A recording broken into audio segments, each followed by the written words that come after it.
বিমানে আপনি নিশ্চিত বসে থাকেন, যদিও আপনি পাইলটকে চিনেন না। রেলগাড়িতে আরামে বসে থাকেন, যদিও রেল চালককে আপনি চিনেন না। বাসে আরামে বসে থাকেন, যদিও বাস চালককে চিনেন না। তাহলে জীবন নিয়ে আপনি এত অনিশ্চিত কেন? যখন জানেন রবই আপনার জীবনের নিয়ন্ত্রণ, তাই রবের উপর ভরসা রাখুন। 3টি লক্ষ্য দেখলে বুঝবেন আপনার সময় খারাপ যাচ্ছে। নাম্বার 1, যদি দেখেন সবাই আপনার সাথে খারাপ ব্যবহার করছে। নাম্বার 2, টাকা না থাকলে। আর নাম্বার 3, প্রিয়জন ধোঁকা দিলে। জীবনে খুশি হতে চাইলে মোটা মেয়েকে বিয়ে করুন, কারণ গবেষণায় দেখা গেছে মোটা মেয়েরা সব কথাতে তর্ক করে না। মোটা মেয়েদের সাথে যারা প্রেম করে তারা বেশি খুশি থাকে, কারণ তারা একটু ঝগড়াটে কম হয়। ভালোবাসা এমন এক বদ অভ্যাস যেটার কারণে মানুষ এক মুহূর্ত আনন্দ পাবার জন্য সারা জীবন কষ্ট সইতে দ্বিধাবোধ করে না। উপদেশ সেই অপ্রিয় সত্য যা শুনতে কেউই আগ্রহ নয়, আর প্রশংসা সেই প্রিয় মিথ্যা যেটি শুনতে আমরা সবাই সব সময় আগ্রহী হই। জীবনের চরম 5টি সত্য। নাম্বার 1, মা বাবার মতো তোমায় কেউ ভালোবাসে না। নাম্বার 2, গরিবের কোনো বন্ধু হয় না। নাম্বার 3, সম্মান তারাই পায় যাদের টাকা আছে। নাম্বার 4, মানুষ মন দেখে নয় সুন্দর রূপ দেখে ভালোবাসে। আর নাম্বার 5, আপনজনগুলোর থেকে পৃথিবীতে বড় শত্রু আর কেউ নেই। কারো সমালোচনা করার আগে নিজেকে জিজ্ঞাসা করো তুমি তার যোগ্য কিনা। যদি অনেকদিন পর হঠাৎ কেউ মেসেজ দিয়ে বলে কেমন আছিস, তাহলে বুঝে নেবেন এর পরের লাইনটা হবে, একটা হেল্প করতে পারবি?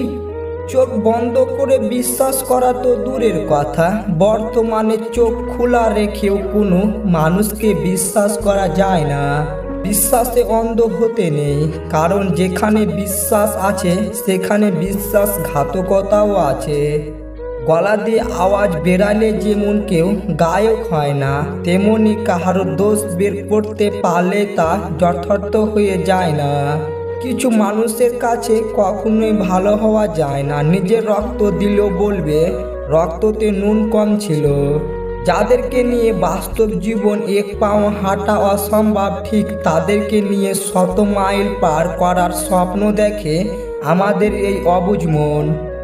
বিবাহিত মহিলারা তাকেই শরীর দেয় যার মধ্যে এই 3টি গুণ আছে। নাম্বার 1, যে পুরুষ তার রাগের সময় রাগ ভাঙিয়ে মন ভালো করে দিতে পারে।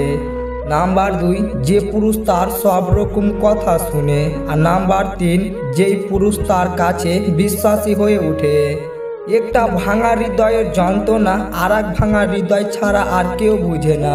দূরে থেকে বোঝা সম্ভব না, এই যন্ত্রণা নিজের না পেলে কেউ বুঝবে না। মানুষ যখন প্রেমে পড়ে সে তখন 1000 বছর বাঁচতে চায়, আর যখন ব্যর্থ হয় তখন প্রতি মুহূর্ত মৃত্যু কামনা করে। এক বৃদ্ধ ট্রেনে উঠেছেন। উপরোক্ত বগিতে বৃদ্ধ একাই ছিল। হঠাৎ 12 জন যুবক চলতি ট্রেনের ওই বগিতে উঠতেই চিৎকার করে গান গাইতে লাগলো। হঠাৎ একজন যুবক বলে উঠল, চল আমরা ট্রেনের চেনটা টেনে ট্রেনটাকে থামিয়ে দিই। তখন আরেকজন যুবক বলল, না বন্ধু, লেখা আছে 500 টাকা জরিমানা নয়তো 6 মাস জেল। যুবকটি বলল, আমরা 100 টাকা করে চাঁদা তুলি, বাকি 700 টাকা দিয়ে লাঞ্চ করব, লেট ফ্রেন্ড। সবাই 1200 টাকা তুলে ওই যুবকের পকেটে রাখলো। তখন তাদের মধ্যে আরেকজন যুবক বলে উঠল, আমরা চেন টেনে ওই বুড়োটাকে দেখিয়ে দিলে আমাদের 500 টাকাও বাঁচবে আর মজাও হবে। আর আমরা 12 জন সাক্ষী দিলে টিটি মেনেও যাবে। বৃদ্ধ কাঁদতে কাঁদতে হাত জোর করে বলল, বাবা তোমরা আমার ছেলের বয়সী, কেন আমাকে বিপদের মধ্যে ফেলবে? যুবকগুলো বৃদ্ধুর অনুরোধ অবজ্ঞা করে চেনটা টানতি টিটি এসে জিজ্ঞাসা করলো, চেন কে টেনেছে? যুবকগুলো বৃদ্ধকে দেখিয়ে বলল, এই বয়স্ক দাদু টেনেছে।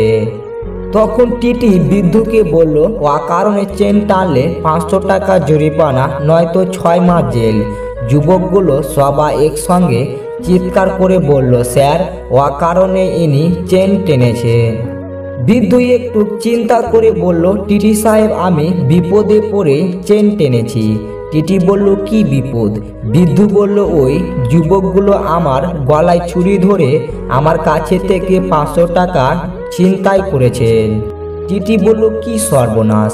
বৃদ্ধ বলল, দেখুন ওই যুবকটির পকেটে টাকা আছে আর ওই ব্যাগে ছুরি আছে। পুলিশকে ডেকে ওই 12 জন যুবককে গ্রেপ্তার করলো। তখন বৃদ্ধ তার পাকা চুলদাড়ি দেখিয়ে যুবকগুলোকে বলল, এইগুলো এমনি বাতাসে পাকেনি। মেনে নিলে তুমি ভালো, না মানলে তুমি খারাপ।